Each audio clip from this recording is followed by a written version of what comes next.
Good morning and welcome to Strip Threads. I am your host, Michael. We are back on the B2000 here.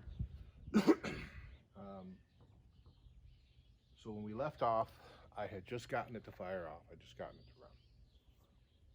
After that, unfortunately, I didn't get any film on it. Sorry, but here's where we're at.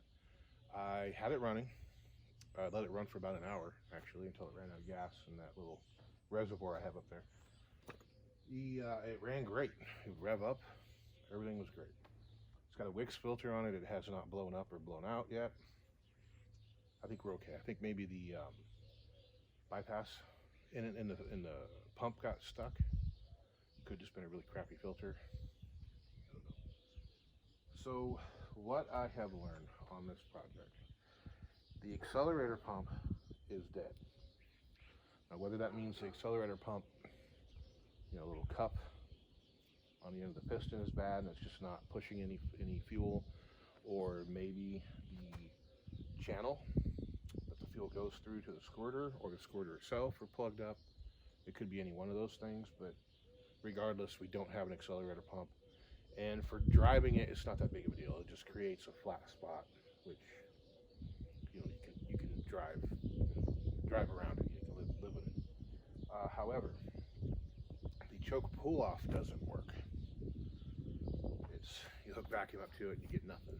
So what that means is when you close the choke, you are closing off the air intake to the carburetor, and you are creating an ultra rich environment. So by removing the air and also by creating the higher vacuum inside the carburetor, you're just pulling fuel in with no air. So it's designed to do that when you start the engine. So you have the super rich mixture. The engine starts, it starts creating vacuum. The vacuum pulls the choke back open. It pulls it open to a certain extent, and then the vehicle idles, it runs, it warms up. You tap the throttle, and that usually kicks it off a step or two off the choke, which makes it run a little leaner, a little faster, maybe a little slower, maybe, depending on how it was before. It runs good, and then once it warms up, you're fine. A lot of people are afraid of carburetors. Whitey, the Courier, the original electric choke has been converted to a cable. It still uses all the stuff that the electric choke capsule used, except the coil. The coil was replaced with a bell crank arm and a cable. So you pull the cable, you set the choke, push the cable back in, you start it up. You tap the throttle, push the cable all the way in, and just let it idle. When you're done, you tap the throttle, it drops down to its base idle, and you're okay. It works perfectly. So the problem with this engine not having a choke pull off means that when you start it up, the choke doesn't open. So it'll sit there and load up and flood and quit running. All that extra fuel washes down the cylinders. It's not good for it at all. So the quick and easy fixes, you back off the choke adjustment. You open up the choke. Well, that makes it harder to start. You can usually counter that though by pumping the throttle and squirting more fuel in. But the accelerator pump doesn't work, so we can't do that. So it makes for this thing being really, really hard to start. I don't know how far I'll get into it on it. I hate these carburetors. I loathe these carburetors with all the fury hell can offer. I've never had great luck with them. This one actually runs really good, other than those two problems. Changing the choke pull off is going to be, well, it might not be as hard as I thought it was.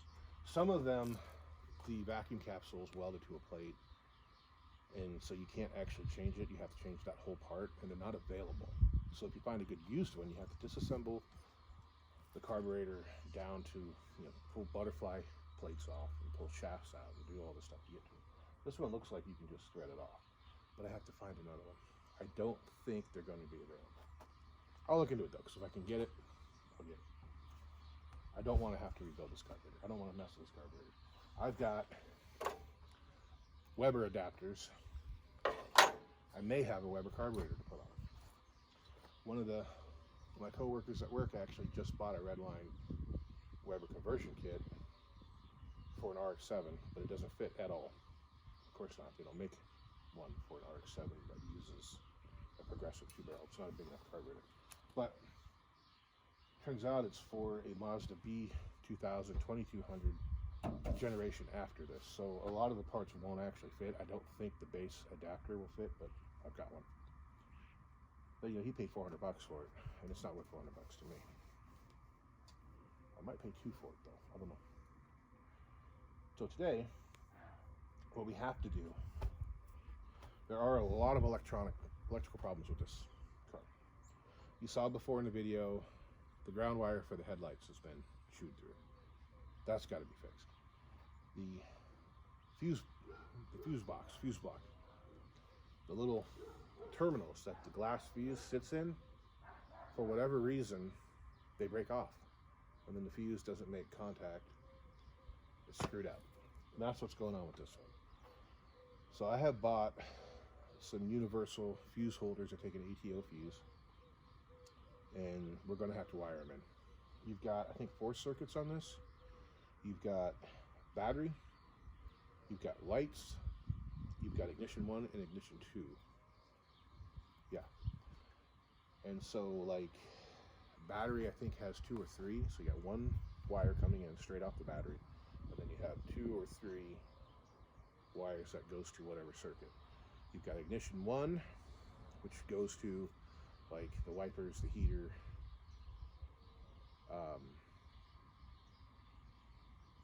radio, clock, whatever. So you have 1 in, 4 out, you know, whatever. The ignition 2 would be the coil, the charging circuit, gauges. So you'd have 2 or 3 going out of there. So unfortunately, they don't really make a replacement fuse box that works quite that way. There is one that you can buy that's convenient, but it's huge. Has relays in it. It's like what a 97 F-150 would have used, and it's just way too big for this thing. Way too involved. These ones are basically 1 wire in, 1 wire out, 1 wire in, 1 wire out. So each fuse is just a single circuit. And so like what I did on Whitey, I basically bought the same kind of thing, only it was, you know, 1 package deal. And I'm not going to get that involved with this, but I've got 2 little guys. I think there's 6 fuses each. And I'm just going to have to take 1 wire, the in feed wire, and branch it out into connectors. So it'll go in, and it'll loop over to this guy, and then loop over to this guy, so that 1 circuit will have 3 or 4 outlets. That's what we're going to do. That's what I'm going to do pretty much first. So we'll get that problem taken care of. The gas tank, I drained it. There was about 1/4 of just black, nasty, horrible crap in it, which is a good thing, because that means the guy drained the damn gas tank. I don't have 2 inches of molasses plugging up the thing. What I did is I put 2 gallons of fresh gas in there with 1 gallon of diesel.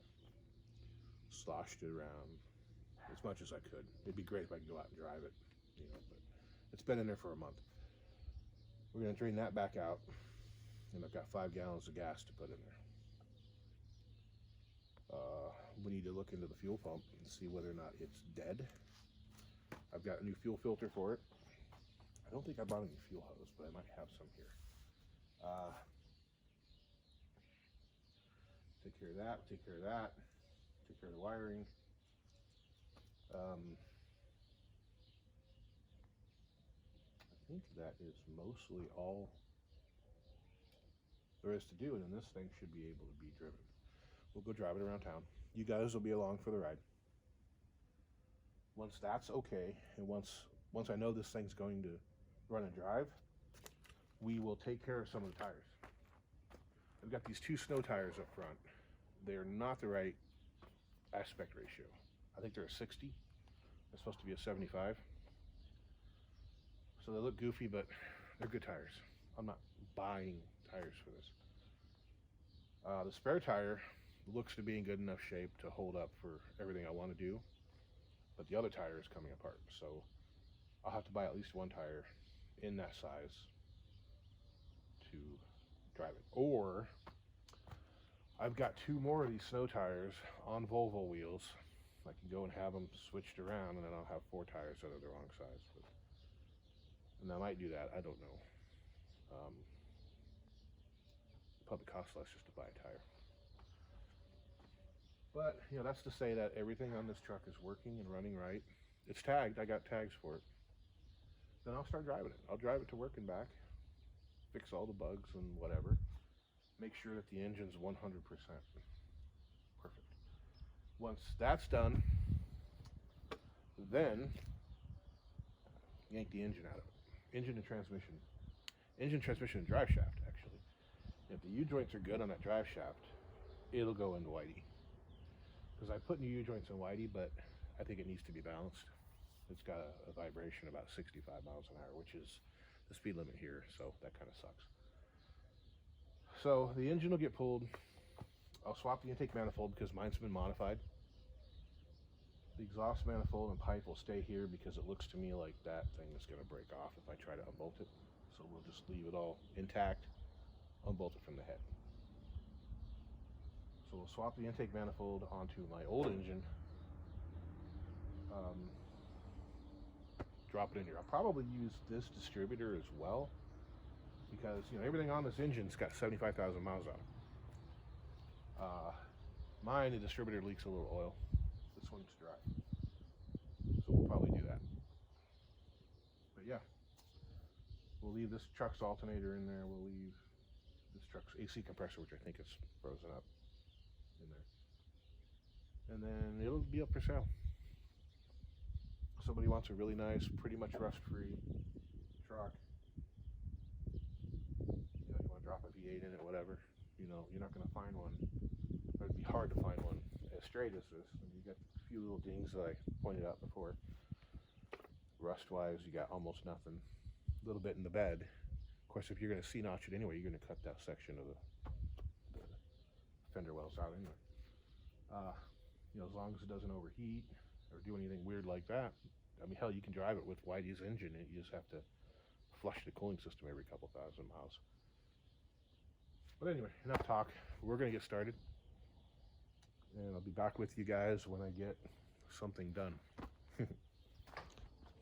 And this is what I was talking about. So one thing I just realized I forgot to do is buy fuses, but I think I might have some. Take the cover. There's 2 screw holes. So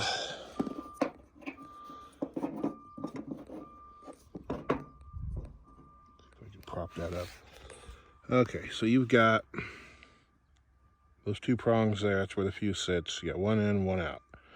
So I would have to run a wire, the factory wire, here, and then jump it however many I need. And then these go to the individual circuits. Simple. So we do that.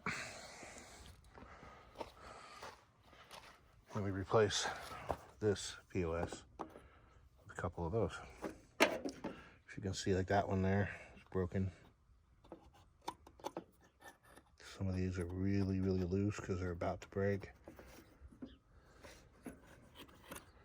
Yeah, just need to get away from all that. So there are a lot of us guys on YouTube, you guys, me included, who like to watch these resurrection, will it run, revival, rebuild, you know, people dragging these old cars out of the weeds, getting them running, and then, you know, doing stuff with them. So I love them, you love them. I love them so much, I like to share them with you. And one of the first guys that I used to watch a lot was Derek at, Derek at Ice Cream Garage. I still watch him a lot. He's one of the originals. But Kevin at Junkyard Digs, I watch him a lot. And he was quite possibly one of the first ones I followed. But he had to learn an expensive lesson there a while back. I don't know if you guys remember the Bronco video where they flew out, him and Mook flew out to was it Arizona, I think, and they bought this, you know, first gen Bronco. And they get there and he's cranking it over and you can hear the compression. It's hitting all cylinders evenly. He gets it running and it sounded great. And I don't remember how long he had it running for. You know, he got a good heat cycle out of it and then it started running like crap. And you could hear it when it was cranking over that it wasn't hitting on even compression anymore. And it got worse and worse and worse. And what happened was, and I think he learned the lesson as well. Let me show you down here. I'm just draining the tank here. But I want you to see this. Like all this fuel around here. That's just kind of leaked. This stuff. I don't know if you can see that. See how sticky that is? My finger's sticking to it. That's old gas. It's not glue. Look at that. It's not sugar.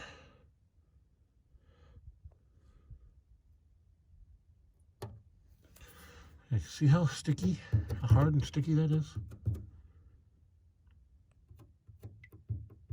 Even the fluid, look, it's sticky through the fluid, which kind of scares me because that means that my gas and diesel mix didn't break it all up. But you can see that stuff dripping is actually pretty clear. So anyway, but I digress. You see how sticky that stuff was. So the problem is when gas starts to break down, and the olefins start to break down, and the polymers start to break down, all those detergents and stuff start to break down, they get real sticky. You know, you can imagine it being like sugar. Sugar is kind of a misnomer because sugar gets caught by the fuel filter anyway, but let's just say for the sake of argument, you get something like this running and you drain the gas tank, fill it up with fresh gas, and you run it through, and the fresh gas starts to break down that caca.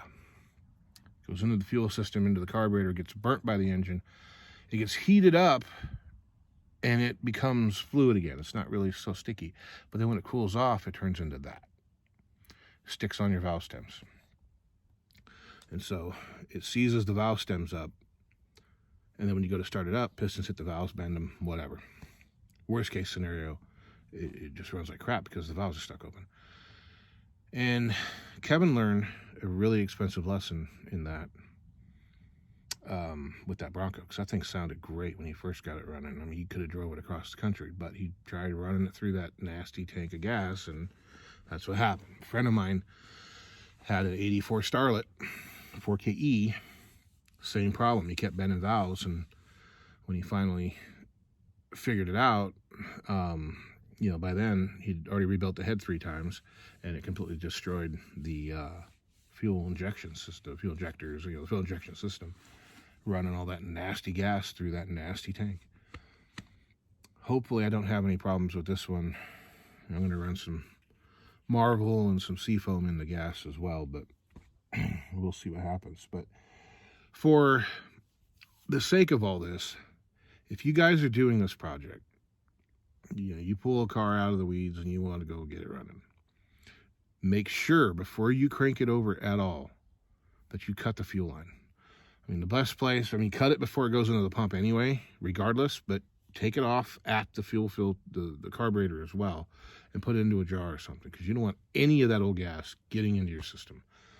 You crank it over, see if the pump doesn't clear that line, you know, whatever. And even if you do drain the tank, you know, you got to flush it out with stuff. Honestly, the only thing I found that really works at all on that stuff, that real sticky, nasty crap, is paint reducer. Don't ask me why. It's the only thing I've ever seen that really breaks it up. You know, acetone kind of works, but it evaporates so fast, it's just not worth it. And paint reducer isn't really cheap, but it's worth a shot. That's what I found. You know, as you can see, I just put 2 gallons of gas and a gallon of diesel into the tank, and it definitely flushed out the nasty brown stuff, but it didn't take care of that sticky little crap that was there. Hopefully there's not enough of it in there, though, to cause any problem.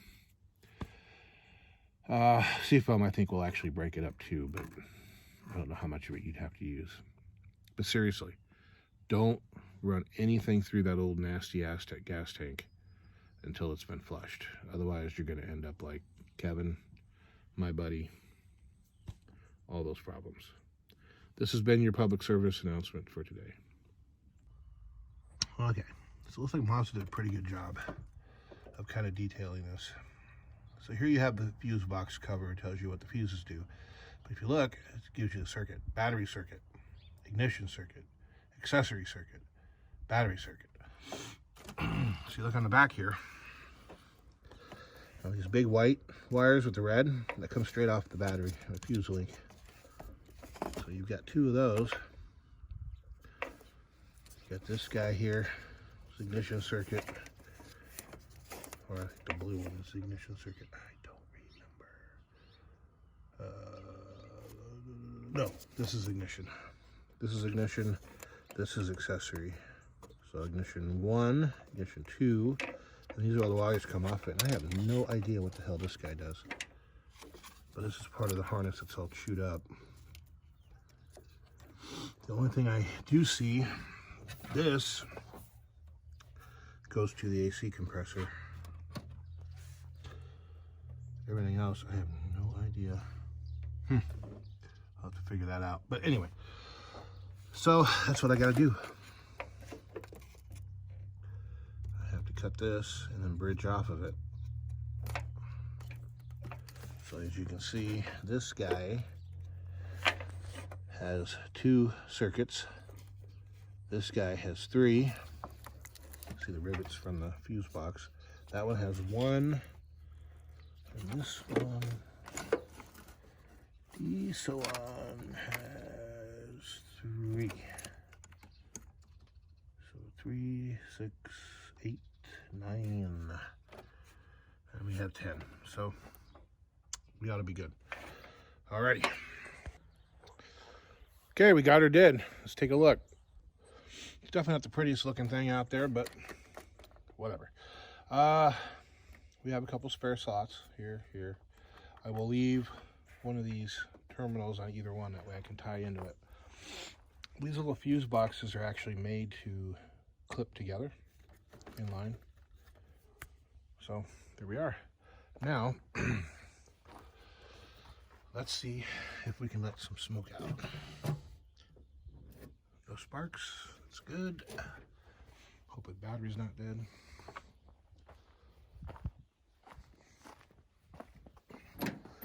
Get that gas tank plug back in. Look at that. Oh, I'm so sorry. Okay, I'm on a headset. Well, you can hear the fuel pump running.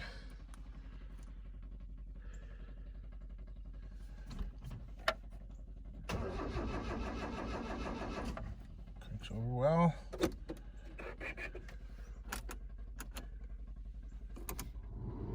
Fan works.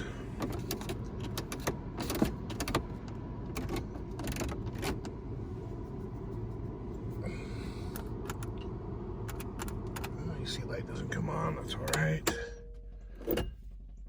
Cigarette lighter works. That didn't work before.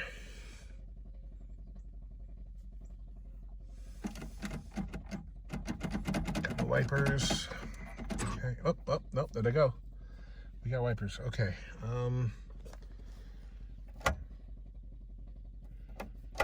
Turn signals.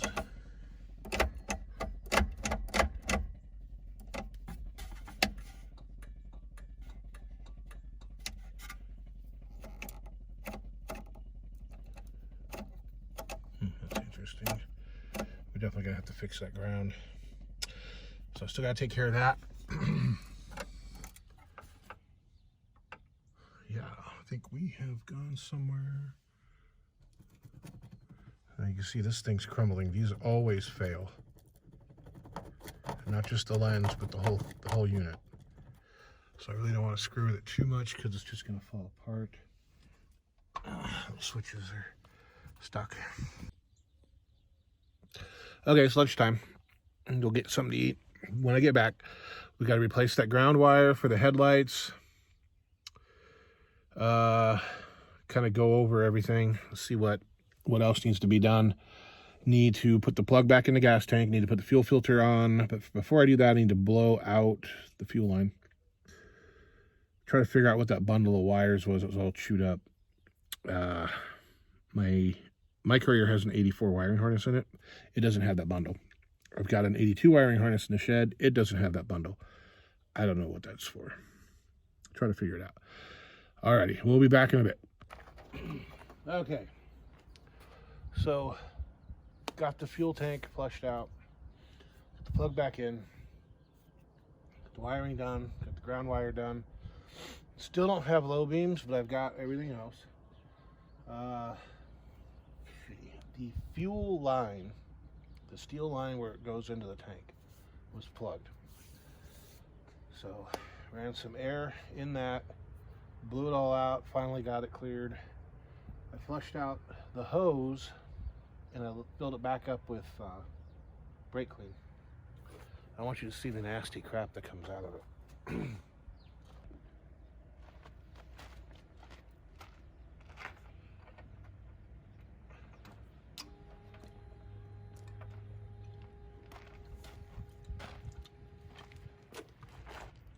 Look at the color of that stuff. That is disgusting.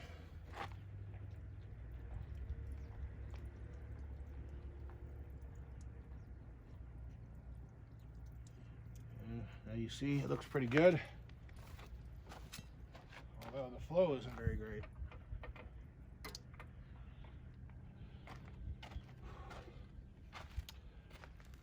So you let that thing sit a little while, it's going to soak up some more of that tar and start blowing it back out. We'll be back in a bit. Let's see what it looks like now.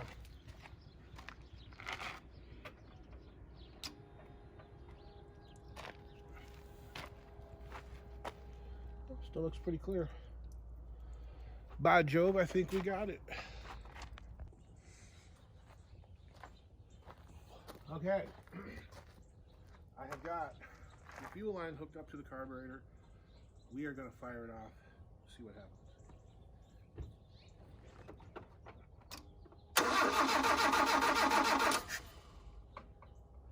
Suppose I ought to let the bowl fill first.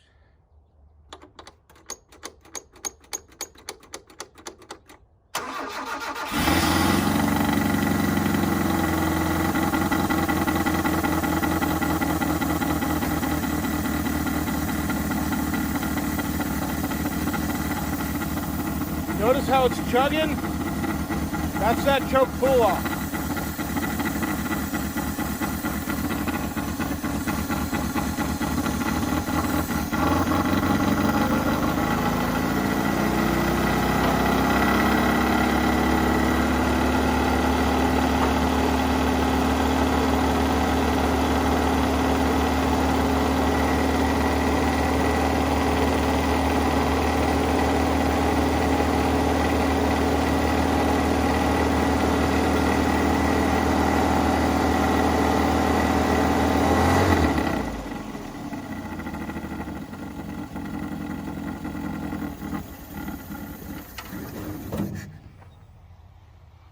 There's a lot of dust flying around in there. I need to put that air cleaner back on before I run it again.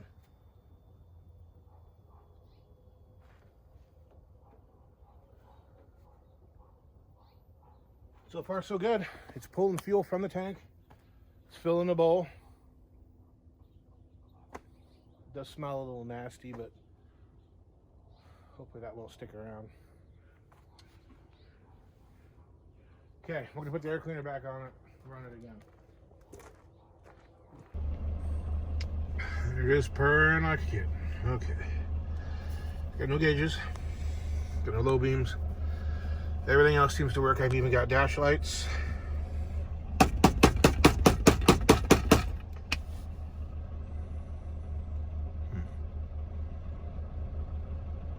Yeah. So, I'm gonna pull this, pull the cluster, see what I can see inside there. Maybe if there's wiring chewed up, I don't know. We'll see. Okay, so I ran a little bit of lube down into the turn signal switch / headlight switch. I got the low beams working. I did the same thing with the 4-way switch, and I got the turn signals working. I need to replace the right front turn signal bulb, park light bulb, because the bright filament is burned out, so no turn signal on that corner. Let's see, the temperature gauge does work. It was running just over empty, not quite to a quarter. Gas gauge doesn't work, but I'm pretty sure that the float is stuck to the bottom of the tank, so hopefully it'll pop back up after I start driving it. I said it's running great. I did move it, put it in gear and drove it forward. Brakes seem to be bled. So realistically, I could, I got to put some more oil in it. It's still a little bit low. Fix that one tire, put the license plate on it, and I could drive it. And I may do that soon, but not just yet. Oh, I got to put wiper blades on it too. They work. There's no rubber left on them. So that's where we're at with the Mazda. I don't know how much more I'm going to film of it because it's, I achieved what I set out to do. We took this truck that had been parked in 1993 and got it up and running, got it driving. I'll go ahead and film it being driven. It just wasn't really important to me to do today. But I'll go drive it around town a little bit, take you guys along for the ride. So that's about the only thing left, really. It's just the 83 Mazda first drive in 30 years. But so that's it for this video, and you guys take care of yourselves out there. If you'd like, please subscribe to the channel, like the channel, whatever. Who knows, maybe someday I might get paid to do this, and then I can just do it all the time. Whatever. You guys have a good night.